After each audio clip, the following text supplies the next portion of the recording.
Olha, basta ligar a TV ou abrir qualquer rede social para a gente se deparar com o barulho da política, né? São debates super acalorados, opiniões para tudo que é lado, e nossa, é muito fácil a gente se sentir perdido no meio disso tudo. Parece um imenso cabo de guerra de crenças, não é verdade? Mas e se por trás de toda essa cortina de caos existisse uma forma mais estruturada de entender o jogo? É exatamente aí que a gente vai mergulhar agora. Então, vamos direto ao ponto que interessa. Será que política é só uma questão de opinião? Essa é a pergunta que vale ouro. Porque, por um lado, parece que sim, né? Cada um tem sua visão, seu lado, e aí tudo vira um grande campo de batalha de ideias. Mas será que a história termina aí?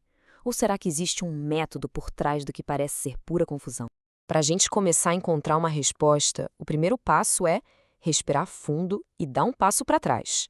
É preciso deixar de lado, só por um instante, as nossas próprias convicções para olhar o cenário todo de um jeito diferente. Vamos tentar adotar uma nova perspectiva, uma que vai além da opinião pessoal de cada um. E essa nova perspectiva significa uma mudança de chave fundamental. A gente vai sair daquela arena do choque de crenças, sabe? Aquele lugar onde o debate é sobre quem está certo e quem está errado, e vamos entrar numa espécie de laboratório da ciência. Aqui o objetivo não é torcer, mas sim investigar como é que a política funciona de verdade, que ferramentas a gente pode usar para analisar isso. E essa disciplina que oferece as ferramentas para a gente analisar, e não só para opinar, tem nome. É aqui que a gente começa a definir o que é de fato a ciência política. E aqui, olha, tá o pulo do gato. A ciência política, ela não é uma coleção de opiniões, de jeito nenhum. É o estudo, e preste atenção nessas palavras, sistemático e científico do poder. O que isso quer dizer? Bom, sistemático é porque tem método, tem um passo a passo. E científico porque se baseia em evidências, em dados e não em eu acho que. O foco todo é entender a jornada do poder, de onde ele vem, como ele é usado e, no fim das contas, qual o destino dele na nossa sociedade. E na prática, o que isso significa? O que essa ciência estuda? Bom, não são ideias abstratas, não. São as peças que movem o nosso dia a dia.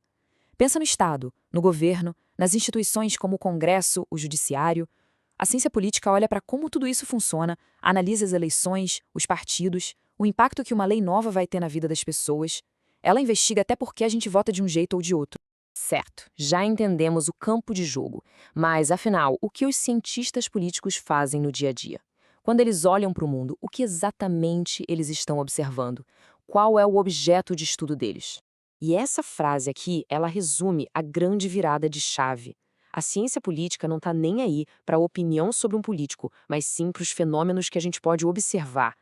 Em vez de ficar no, eu acho que essa lei foi ruim, a pergunta é, quais foram os resultados que a gente pode medir dessa lei? É a transição do puro achismo para a análise de dados concretos. E esse fluxo aqui mostra direitinho como essa análise funciona. Tudo começa com o poder, como ele está distribuído na sociedade. Esse poder, então, passa pelas instituições, que o transformam em decisões. E, no final da linha, a análise vai medir os impactos sociais dessas decisões, quem saiu ganhando e quem foi deixado para trás. É quase um trabalho de detetive, sabe? Seguindo o rastro do poder.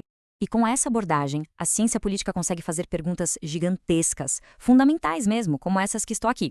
Por que algumas democracias dão certo e outras não? Como é que regimes autoritários aparecem? Por que certos grupos parecem ter mais voz na política?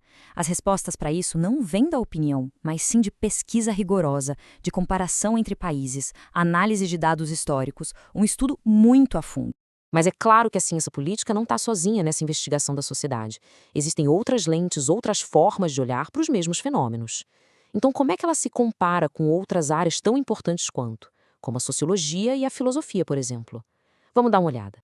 Essa tabela aqui ajuda a gente a colocar cada coisa no seu devido lugar. Pensa só, a filosofia política, ela está preocupada com o ideal, com a pergunta de como as coisas deveriam ser.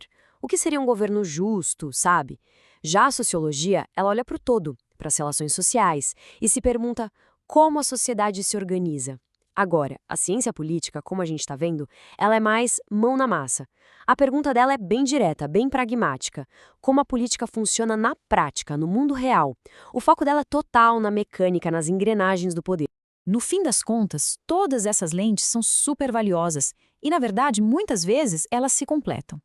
Mas a grande contribuição da ciência política, o que a torna única, é essa obsessão em colocar uma lupa sobre as engrenagens do poder, em desvendar os mecanismos e as regras que governam o mundo como ele realmente é.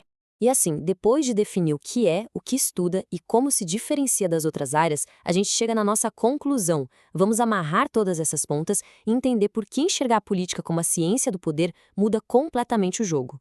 Então, por que tudo isso é importante? Porque quando a gente entende a política como uma ciência, a gente sai da arquibancada da briga de torcidas e entra no campo da análise. A gente ganha ferramentas não para simplesmente discutir, mas para entender as causas e as consequências. E isso nos transforma em cidadãos mais conscientes, mais críticos, sobre como o mundo ao nosso redor é de fato governado. E, para fechar, fica aqui uma reflexão.